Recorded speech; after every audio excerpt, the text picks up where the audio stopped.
Well, yes, indeed. We're going to focus on that not too young to run. It's a law now. It's been signed into law. We've got Dr. Mrs. Elishama Ide. She is the member of steering committee of NIM. Thank you for coming on this morning. Thank you for And having then on me. her right is Honorable Tony Mulu, who is the vice chairman, House Committee on Capital Market. He sponsored, co-sponsored that bill. Thank you for coming on as well. And then we've got Mr. Daniel Obala, who is a legal practitioner. Thank you for coming on too. My pleasure. Thank you for having me. Well, I know that much as some are commending it, others are taking credit. But let me start with you, Honorable Mulu. Why is it that the National Assembly didn't do anything about the age reduction for their members, both in the Senate and the House of Reps? Because that was alluded to while the President was signing the bill. Yeah, it's, I wouldn't know why the Senate in particular, not the National Assembly. The House of Reps did. The House of Reps did. They reduced theirs to 25, the state assemblies to 25.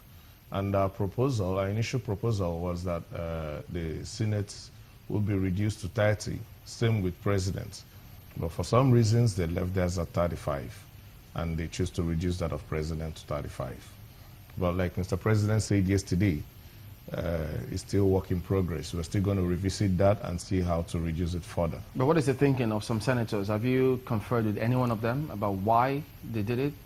I wouldn't know why they did that, but to the best of my knowledge, I know they really supported the bill, right from the leadership. So for some reasons, they might have known why they did so. I wouldn't know. I wasn't privy to that, you know, but I am sure that the bill will still be revisited. Dr. Ide, what's your impression? The law, rather. Okay, what's your impression about this law? Well, for me, it's a welcome historic event. It's good for such a timing as this, but at the same time, there's always an agenda to things like this when it's coming from an incumbent. I just believe it's a strategy to win the hearts of the youth, because if you listen to what Mr. President said, he said, well, they have done this, but they should start campaigning for this after the 2019 election. Are you taking him seriously on that? I am very seriously, very serious. I mean, it was like, we are giving it to you, but we are taking it back for now. So to me, it's very dicey. There's a major agenda to this whole process. But first and foremost, to just draw the youth to themselves, and at the same time say, yeah, well, we are with you, but somehow for this period, we are not with you. Mr. Bola, what part of you will come out now? The legal practitioner or the politician? I guess all, because at this time in our national life, I think that people ought to come out and bring their A game in whatever way they can to bring about change. Let me start with the Senate. You see, that is the underlying problem, to be honest, with our polity. That the beginning and the ending of the problem in this administration is with the National Assembly and specifically with the Senate. Otherwise, how else can you adjudge a situation like that when you decided to touch every facet of the government but leaving your own out? But we'll talk about that as we go on. But generally, with the law, I see the law as one half of a whole. Because the law, as it stands in itself, it is toothless. Because, you see, you have to look at it from the perspective that even before the enactment of the act into law, of the bill into law, we have had 40 years as the cap for somebody who is vying to be president. Since 1999 till date, have you had any 40-year or under 40-year imagine or even succeeding in the primaries to say he's a candidate going forward into the election? And I think that the problem, I'm very sorry, and I say that at the risk of criticism, fundamentally the problem is not with the age. The problem is with the cultural value that we place on leadership in Nigeria, the Afrocentric mentality of leadership. And it runs across everything we do. If you go to church, somebody who is young may not be given a position. They will say he's young, and sometimes they can switch the conversation to say he's not married.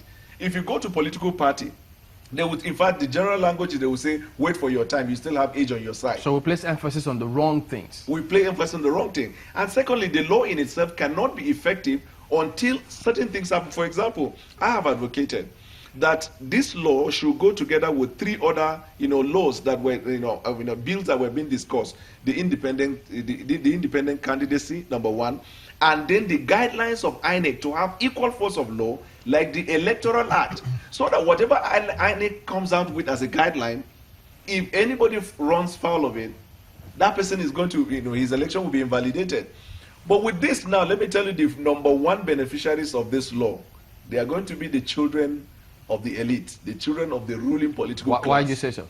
The reason is because in our democratic setting now, the process it will take for somebody to emerge, the son of a farmer from Hawu local government to emerge as a candidate in a political party, will require that he has enough money, enough connection, enough people, and if possible, godfathers. That is the way our polity is.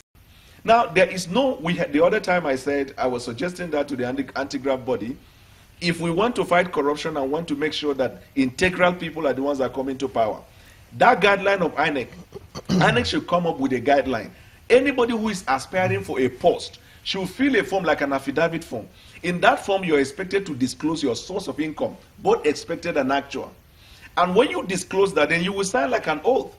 If you provide false information at the end of the day, it will invalidate your election. It means that if, sorry, I'm using this form, if Chamberlain, for example, comes out to say he's running, and he fills the form, and he said Neato is going to be his actual sponsor, an expected sponsor, he said probably Kenny or somebody. Now, these individuals are going to be subject of EFCC investigation to know the source of their income. And if at the end of the day, they are found wanting, so even the electoral victory of that person will be invalidated because there is an act of corruption in it. So what happens if in the realm of your expected source of income, right, and you want to do public fund, when you raise funds publicly, right, how do you in this case, it is understandable. First of all, by the EFCC Act, we need to know this, that the EFCC have exclusive right to know financial disclosures of individuals across the nation. So if, for example, NATO is giving 100 million, because if anybody is giving 1,000, 10,000, it's not going to be an issue. But if NATO is giving 100 million, then it will be flagged. We need to know what is his source of income. We need to know how he got the money. You see, if we do not check this idea of not too young to run, it means, let me use a loose sense, Senator XYZ or Governor BAB is going to have his son emerge in the party to succeed him and become whoever he wants to be. And at the end of the day, the intendment of that bill is defeated.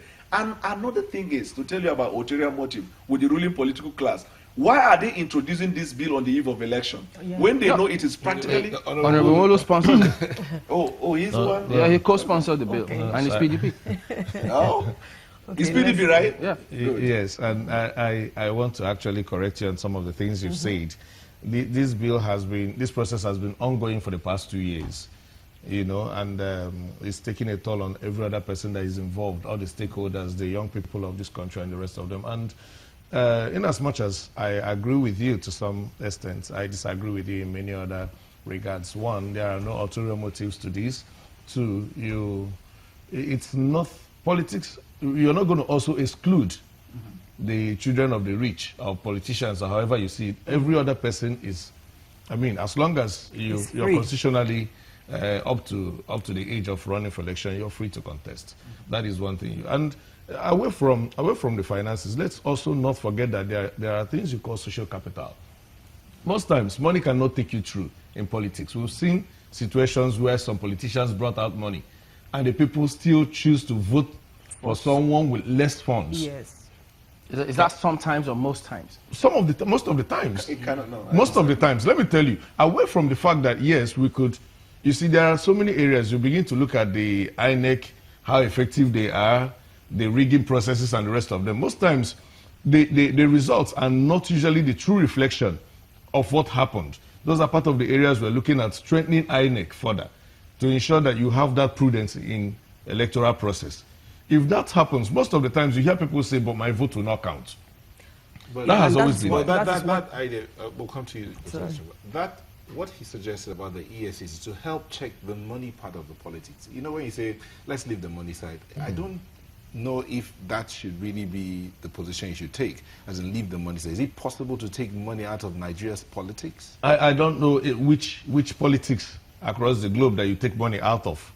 That's the truth about it. All over the world, politics would always cost money. Good. So, but you said, let's leave the money side of it. But he suggested something like EFCC, before you contest any position, you fill a form to say your source of income, who's sponsoring you, and all of that. Is a body. That would also help to check. EFCC is a body. Was that considered also? If they choose to do that, I mean, I am not in a position to speak for them on that.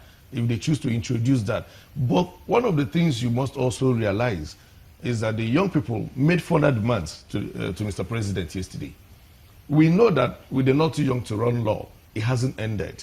We made demands that the political parties should reserve certain quota for the young people. They also made demand that there should be a ceiling for what they are expected to spend, because the young people, you're not expecting them to spend what those other people that have been in politics all this while has been doing. So, I mean, it's an ongoing engagement. Okay. But then the journey has just begun, and we have to be positive about it.